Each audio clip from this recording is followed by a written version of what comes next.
6వ తరగతిలోని మరికొన్ని ముఖ్యమైన ప్రకృతి వికృతి పదాలు.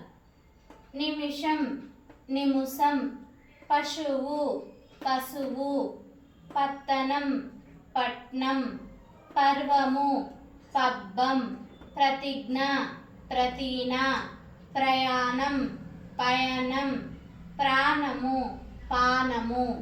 ఇవి ప్రకృతి పదాలు. ఇవి వికృతి పదాలు. భాష, భాష, బృంగారం, బంగారం, మాన్యము, మన్యం, మేఘము, మొగులు, ముఖం, మొగం, మౌక్తికం, ముత్యం, రాత్రి, రేతిరి, విద్య, విద్యే. ఇందులో మనము ఇవన్నీ కూడా ప్రకృతి పదాలు, ఇవన్నీ కూడా వికృతి పదాలు. మనం రోజుగా కొన్ని మాత్రము వికృతి పదాలు కూడా వాడుతున్నాం. చూడండి, మనకు బంగారము అని ఎక్కువగా వాడతాం. ఇక్కడ దాని ప్రకృతి పదం ఏంటి? బృంగారం. మేఘం, మొగులు. మాన్యము, నీ మాన్యం ఏమైనా తీసుకున్నామా అంటారు కదా, అట్లా. మాన్యం, మన్యం. ముఖం, మొగం.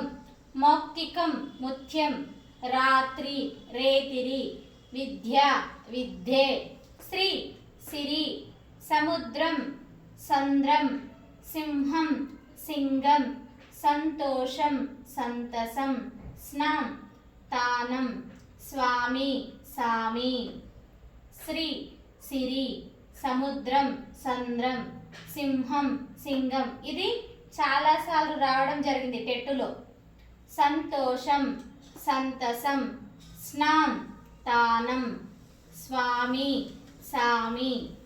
ఇవన్నీ కూడా ప్రకృతి పదాలు, ఇవన్నీ కూడా వికృతి పదాలు.